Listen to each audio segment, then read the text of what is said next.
Wherever the artistic tools have changed decisively, as with the piano, its character too has become quite objective.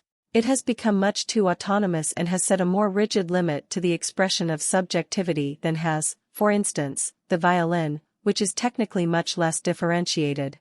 The automatic character of modern machinery is the result of a highly advanced breakdown and specialization of materials and energies, akin to the character of a highly developed state administration which can evolve only on the basis of an elaborate division of labor among its functionaries.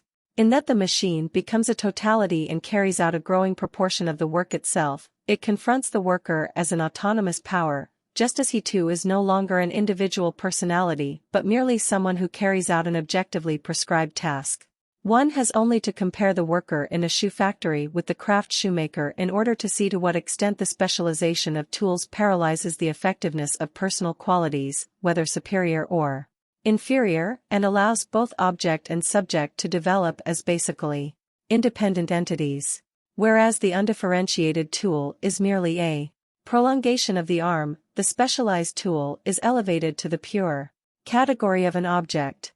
This process also operates in a very typical and obvious manner with reference to military equipment. Its pinnacle is the most specialized and most perfect piece of machinery, the warship.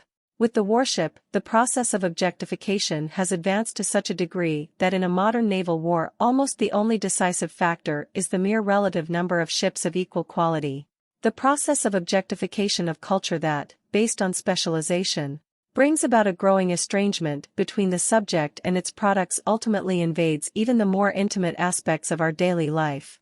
During the first decades of the 19th century, furniture and the objects that surrounded us for use and pleasure were of relative simplicity and durability and were in accord with the needs of the lower as well as of the upper strata. This resulted in people's attachment as they grew up to the objects of their surroundings, an attachment that already appears to the younger generation today as an eccentricity on the part of their grandparents.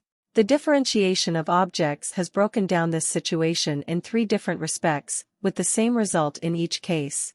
First, the sheer quantity of very specifically formed objects makes a close and, as it were, personal relationship to each of them more difficult. A few and simple utensils are more easily assimilated by the individual, while an abundance of different kinds almost form an antagonistic object to the individual self.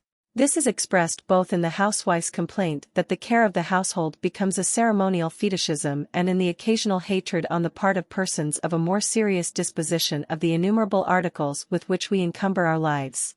The former case is very typical of our culture because the caring and sustaining activity of the housewife was formerly more extensive and strenuous than it is today.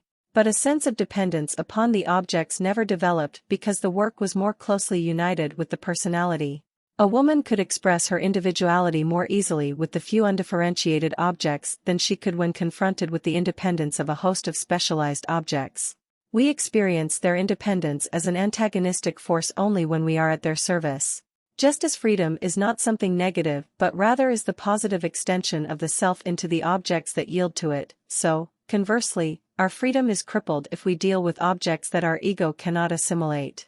The sense of being oppressed by the externalities of modern life is not only the consequence but also the cause of the fact that they confront us as autonomous objects. What is distressing is that we are basically indifferent to those numerous objects that swarm around us, and this is for reasons specific to a money economy, their impersonal origin and easy replaceability.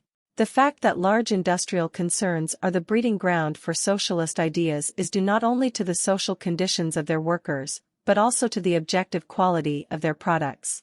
Modern man is so surrounded by nothing but impersonal objects that he becomes more and more conditioned into accepting the idea of an anti-individualistic social order, though, of course, he may also oppose it. Cultural objects increasingly evolve into an interconnected enclosed world that has increasingly fewer points at which the subjective soul can interpose its will and feelings. And this trend is supported by a certain autonomous mobility on the part of the objects. It has been pointed out that the merchant, the craftsman and the scholar are today much less mobile than they were at the time of the Reformation. Both material and intellectual objects today move independently, without personal representatives or transport. Objects and people have become separated from one another. Thought, work effort and skill, through their growing embodiment in objective forms, books and commodities, are able to move independently. Recent progress in the means of transportation is only the realization or expression of this. By their independent, impersonal mobility, objects complete the final stage of their separation from people. The slot machine is the ultimate example of the mechanical character of the modern economy, since by means of the vending machine the human relationship is completely eliminated even in the retail trade where, for so long, the exchange of commodities was carried out between one person and another.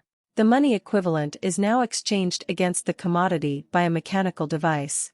At another level, the same principle is also at work in the 5-cent store and in similar stores where the psychoeconomic process runs not from the commodity to the price, but from the price to the commodity.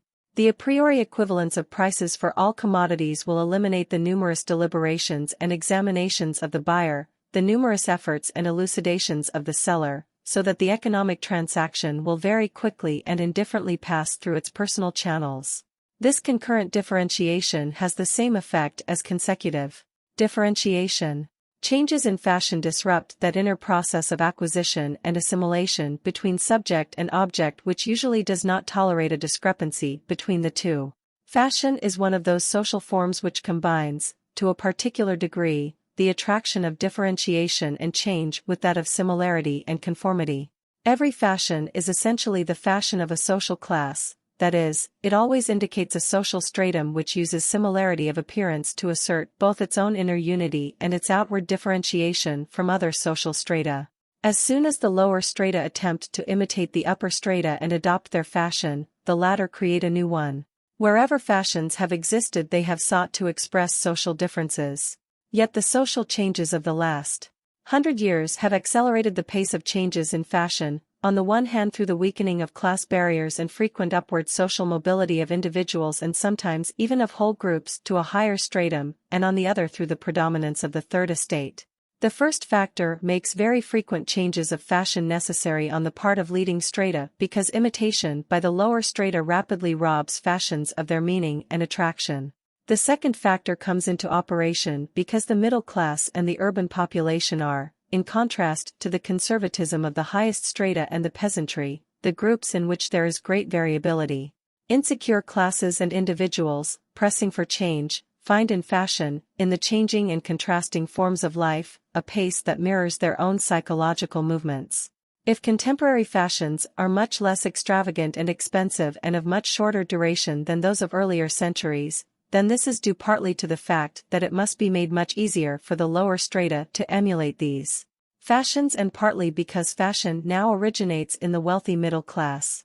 Consequently, the spreading of fashion, both in breadth as well as speed, appears to be an independent movement, an objective and autonomous force which follows its own course independently of the individual. As long as fashions, and we are talking here not only of dress fashions, lasted longer and held relatively restricted social circles together, it was possible for a personal relationship to exist, as it were, between the individual and the particular content of the fashion. But the speed of change, that is its consecutive differentiation, and the growing extension of fashion dissolve this connection. What has happened to some other social shibboleths in recent times has also happened to fashion. It becomes less dependent upon the individual and the individual becomes less dependent upon fashion. Both develop like separate evolutionary worlds.